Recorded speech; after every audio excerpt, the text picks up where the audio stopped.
Hey, it's Biddy Penny. Welcome back to my channel. Today, it's time for the Margaret Miller Collage Weekly Prompt Challenge. This is week 21, and those are the prompts. I took it easy this week, you guys. It's been a really challenging week, just with stress and emotions. So this is an easy collage. I am using these printables from Dreams, etc. I believe this kit is called Wonder and Whimsy. It was released last month, and it is just filled with all these windows and doors, which are so beautiful. And so I chose one for this page, and the prompt was window or door. There we go. We've got a window. So I just fussy cut that out real quick. And then I'm going to grab my Canson XL watercolor paper and I will trim this down to cover the page. It is so funny. I was showing my sister-in-law this collage book the other day because she's exploring different mediums to find her favorite medium in art and expression. And so I showed her my collage book and I was like, I don't think it's going to hold my collages for this whole year though. And she's like, well, just make it a part 1 and a part 2. I was like, oh my gosh, why didn't I think of that? So probably midway through, I'm going to have to switch to a new book to hold my collages because they're dimensional. Why are they dimensional? Well, this is one reason: stencils and paste. So here I have one of my big 12 by 12 stencils and I'm running my favorite fluffy paste through it. It's the Crafters Workshop light and fluffy modeling paste or stencil paste. I love it, you guys. It just dries quick. That's why I love it, and it's really dimensional. One of the prompts this week was something stenciled. So here we go. I'm doing the whole background, and it ends up, by the time I'm done with this, looking like an old wall. It's so pretty. It just goes so well, even though the pattern doesn't strike you as being like a wall pattern. The bonus this week was craft paper, and you know I had to bring my brown paper roll back out. My goodness, I'm getting so much use out of this, aren't I? For $3.50 or however much it cost on Amazon. I just love it. I am doing kind of a really rough, very aged and wrinkled edging here with this paper around my window. I wanted it to be just very texturized, and I wanted it to add interest and just kind of but shadow the window as well. So this is what I chose to do. I was inspired by Jen over at Dreams, etc. because she has done some incredible journals with these printables, you guys. My gosh. And with her kit, her March kit.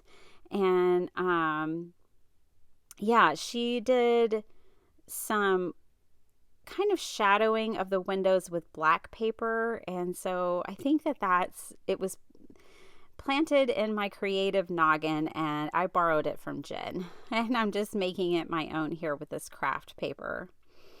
So once I get that kind of torn apart and wrinkled just the way I want it, I went to my stash of dies and I grabbed these Scrappy Tales dies because they have a bunch of musical instruments, and a musical instrument was another prompt. And I already had these die cuts. So if you've been following me for a while, then you know I love to stamp extras. I like to die cut extras, and then I put it back in my original packaging with the stamps or with the dies. And then in moments like these, I can just go and grab them. So this collage session was extremely interesting, you guys. We have so many people around us, either family members, friends, and then friends of mine are having the same thing happen where someone close to you or that you know suddenly falls ill and passes away. And So this collage session ended up being very interesting. First of all, I was feeling the feelings were very heavy on my heart, and I was using this session to kind of pray and create and release and, find some peace. And I just have to mention all this because this is happening to so many people right now. And one, I want you to know you're not alone.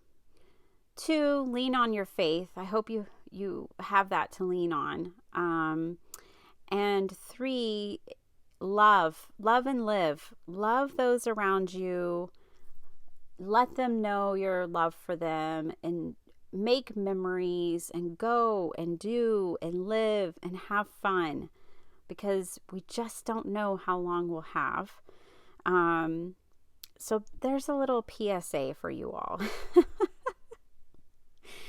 Okay, so I'm inking up these instruments, and I just picked soft colors that I thought would kind of blend with that window scene and background, because what I want to do is incorporate these into the image of the window as if they belonged, as if they've always been there and they belong.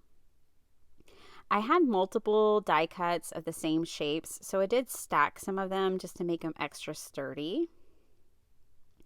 And this was kind of different. I offset this one from that dark purple. And then I think I went in and added another purple offset behind it, the light purple. It didn't make a huge difference, but it is interesting. It was just a different approach. So, basically, when I was kind of putting this all together, I was thinking that this kind of reminded me of like a fairy house maybe, or just a beautiful, looking out into the garden and listening to music, or maybe a musician's garden is kind of what I was thinking here. Now, I used my watercolors for this next step, but in hindsight, I should have probably tried my ink tints, because one of the prompts was blue ink. Now, I used blue ink on those dies. The trumpet is like that speckled egg blue color from Tim Holtz, but I could have also used ink on this background. And honestly, I was being a lazy crafter. I have ink refills, like refills for my ink pads that are blue. I could have done that. I could have grabbed my ink tints blocks, but I just grabbed my watercolors. I feel like as long as I fit the prompt in, even if it's just a little trumpet, then that's all it takes. And I was just going for what I knew would work and what would work for me. So I kind of dab off the excess and move that over to the side. I'm going to let that dry.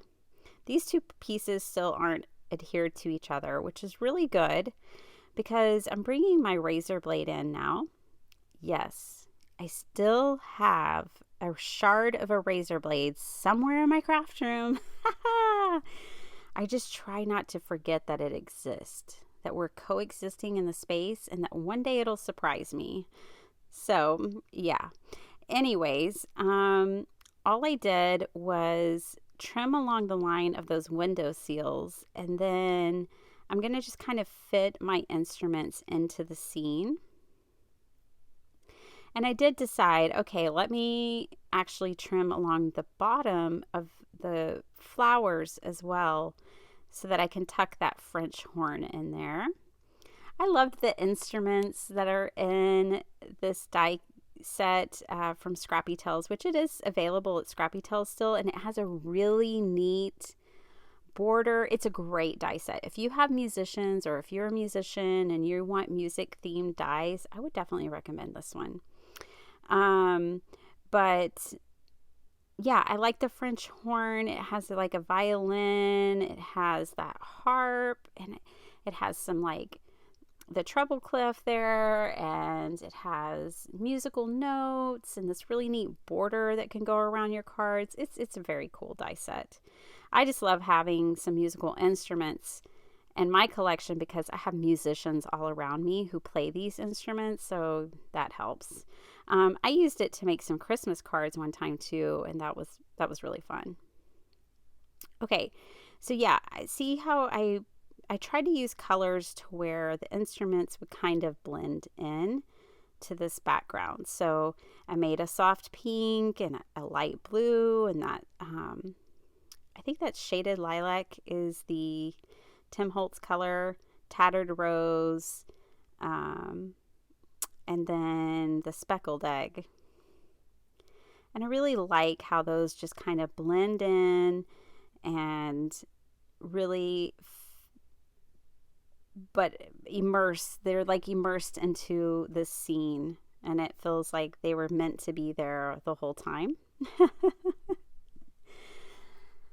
I hope you guys are having a really good week.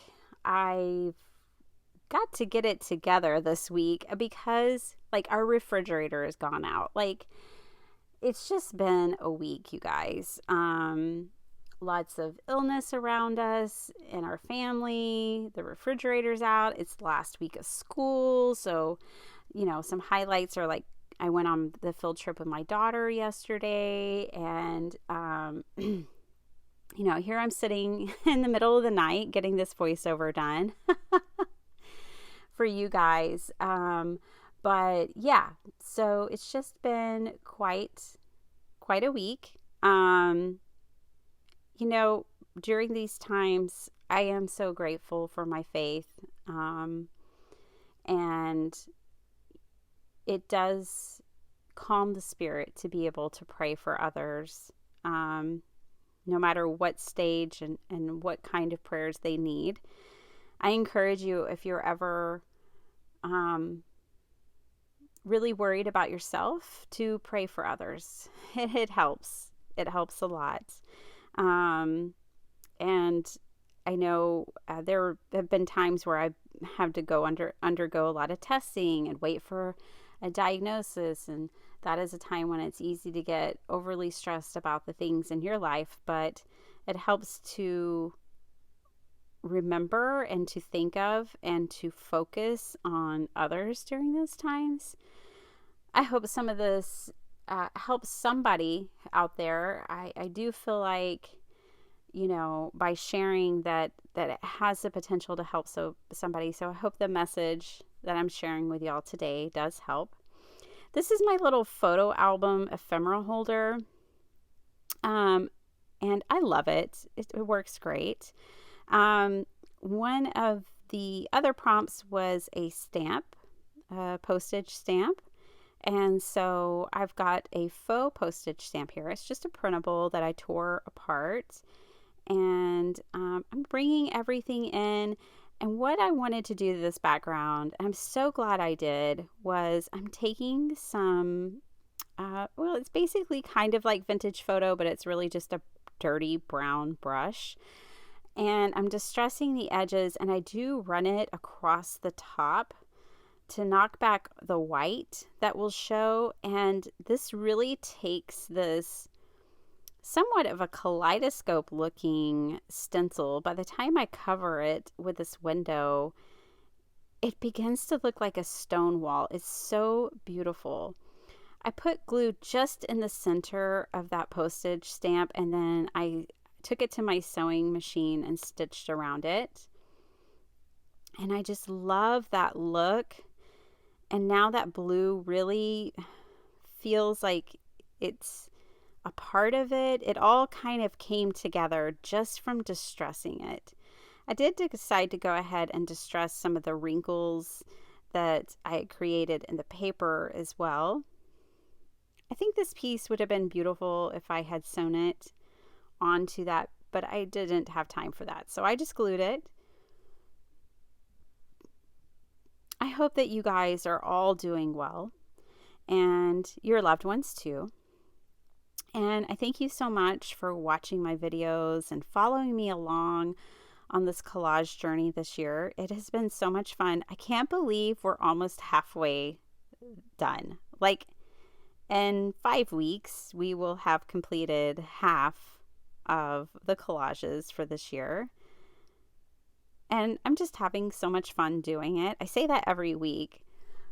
So I hope you're having fun watching and that it inspires you. You know, maybe you don't want to collage a big panel in a book like I'm doing. You could still take these same ideas and turn them into a beautiful 5x7 card or an A2 if you just shrink everything down, which when you're dealing with printables, you can totally do. You could print 4 or 6 of these to a page and totally have something the size for a greeting card. I'm all done now, so I'm just going to put my prompts there on the back like I always do. Pop this back into my book. We'll take a closer look. I hope you enjoyed this, you guys. It's great being able to share this with you as I follow this journey, and I could not help myself. I had to sprinkle a little bit of mica powder around and give it a little shine and glistening shimmer. That window just felt like it needed it, and a little bit more. Thanks so much for watching, you guys. I will catch you next time. Hopefully on Friday, I will have the 4th and final card for my vintage series. See you then. Bye.